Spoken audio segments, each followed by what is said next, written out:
From Washington, D.C., this is Democracy Now! Please raise your right hand and repeat after me. I, Barack Hussein Obama, do solemnly swear. I, Barack Hussein Obama, do solemnly swear. That I will faithfully execute. That I will faithfully execute. The office of President of the United States. The office of President of the United States. 4 years after making history by becoming the first African-American president, Barack Obama kicks off his second term on Martin Luther King Day. Today, an Inauguration Day special. We'll air highlights from last night's Peace Ball, including NAACP President Benjamin Jealous.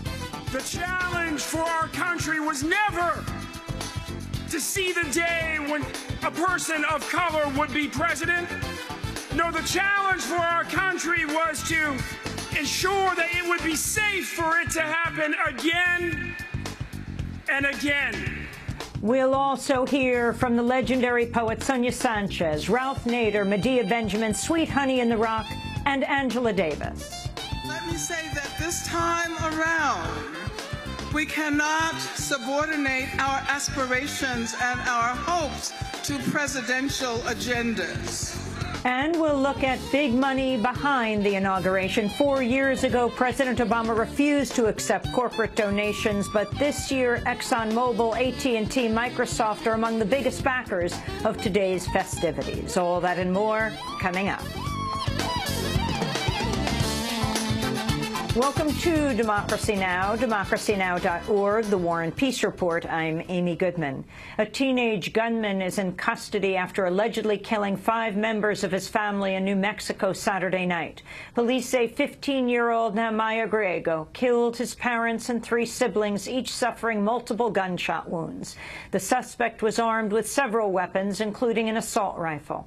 It was the deadliest mass shooting in the U.S. since the Newtown massacre over a month ago. The shooting came on the same day opponents of gun control held rallies across the country to oppose the White House effort to reform the nation's gun laws. At demonstrations in Pennsylvania and Ohio, gun owners pilloried calls for stricter gun control. No law put on law-abiding citizens has ever deterred crime. You know, they're going to take my gun so I can get shot. My thoughts is, you tell the left-wing liberal idiots there in Washington, and all of them, leave our guns alone. We're not hurting anything.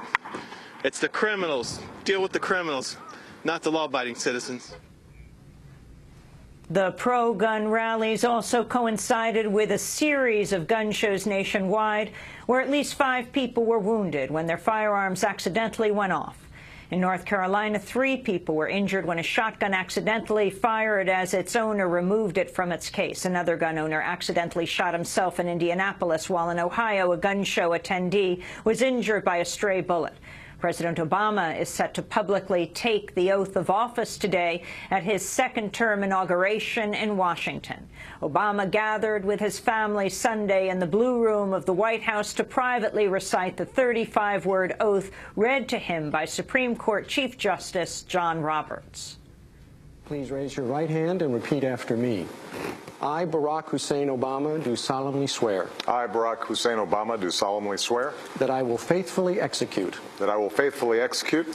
The office of President of the United States. The office of President of the United States. And will, to the best of my ability. And will, to the best of my ability. Preserve, protect, and defend. Preserve, protect, and defend. The Constitution of the United States. The Constitution of the United States. So help you God. So help me God. Congratulations, Mr. President. Thank you, Mr. Chief Justice. Thank you so much. 3 activist groups have received permission to protest President Obama along the route of the inaugural parade. The anti-war group Answer says it expects thousands. We'll have more on President Obama's inauguration after headlines. At least 4 people have been killed in a U.S. drone strike inside Yemen. The Yemeni government says the attack killed 4 militants, but the claim has not been independently verified. The attack comes one day after locals angered over the drone attacks blocked a main road linking the targeted town of Marib with the capital Sana'a. The Obama administration, meanwhile, has reportedly decided to exclude CIA drone strikes in Pakistan from new legal oversight for targeted killings killings overseas. The Washington Post reports counterterrorism advisor and CIA nominee John Brennan has signed off on a plan to exempt the drone attacks in Pakistan from a list of operations that would be covered under newly enacted rules. Areas covered in the so-called playbook include the process for adding names to kill lists, the principles for killing U.S. citizens abroad, and the command chain for authorizing CIA or U.S. military strikes outside war zones. The exemption of drone strikes in Pakistan would allow the CIA to continue carrying them out without a legal framework for up to 2 years. The hostage standoff in Algeria has ended in the deaths of dozens of people, including up to 48 of the captured workers. Algerian forces say they've recovered at least 25 bodies after storming the militant-held gas complex Saturday, bringing the confirmed death toll to at least 80. Witnesses say the hostages were brutally executed. The toll could have been worse, as hundreds of hostages had earlier managed to escape. A well-known Islamist fighter named Mokhtar Belmokhtar has claimed responsibility for the attack on behalf of al-Qaeda. The militants who took the complex claimed they were doing so to seek an end to the French military intervention in neighboring Mali. The French army, meanwhile, continues to advance toward northern Mali in its effort to wrest control from Islamist rebels. Earlier today, French forces entered the key town of Diabli on the ground after a week of airstrikes. The rebels have apparently fled the town after vowing a stiff resistance. At the United Nations, a spokesperson for the UN Refugee Agency said the fighting in Mali threatens to displace up to 700,000 people. We believe that there could be, in the near future, up to 300,000 people additionally displaced inside Mali, and over 400,000 additionally displaced in the neighboring countries. Many also fear the strict application of Sharia law. They report having witnessed executions, amputations, and they say that also large amounts of money are being offered to civilians to fight against the Malian army and its supporters. Disturbingly also, we are hearing the accounts that there are children among the rebel fighters. Fighting erupted in Afghanistan's capital of Kabul earlier today after suicide bombers attacked the headquarters of the Afghan traffic police. At least 8 people were killed, including 3 officers and 5 militants. It was the second attack on an Afghan government building in Kabul in 5 days. A new UN report says the torture of prisoners in Afghanistan is not only continuing, but may be on the rise. Investigators say they've uncovered ongoing abuses in Afghan prisons, including the beating of detainees with cables and hanging them by their wrists. More than half of prisoners interviewed said they'd been tortured, higher than the previous rate of 24% in 2011.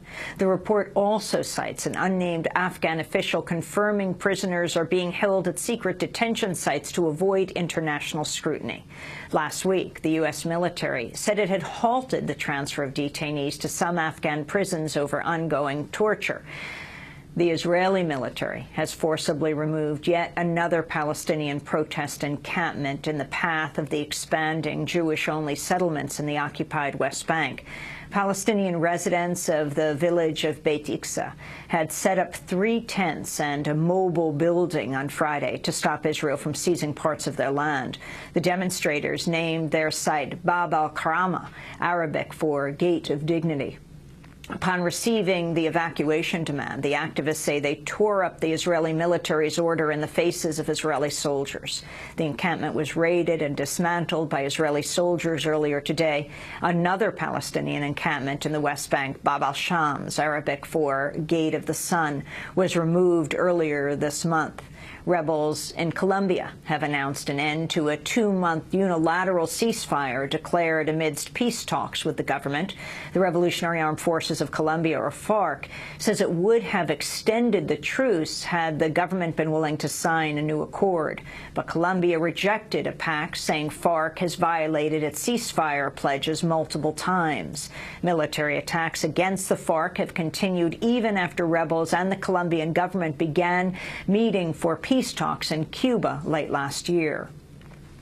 Back in the United States, the Interior Department has again delayed a regulation that would require the disclosure of chemicals used in the oil drilling process of hydraulic fracturing, known as fracking. It's the second time the rule's implementation has been delayed since it was first proposed in May. In a bid to draw attention to the environmental impact of fracking, the musician and activist Yoko Ono has joined with her son, musician Sean Lennon, for a tour of impacted areas in northeastern states. The actor and activist Susan Sarandon joined Yoko Ono and Lennon for part of their trip.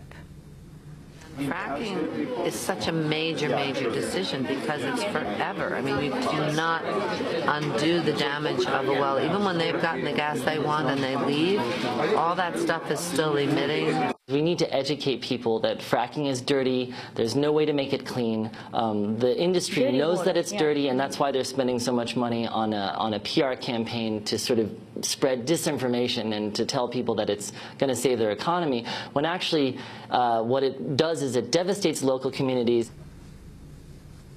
And hundreds of people gathered in New York City on Saturday for a public memorial service honoring Aaron Swartz, the Internet freedom activist who took his own life earlier this month.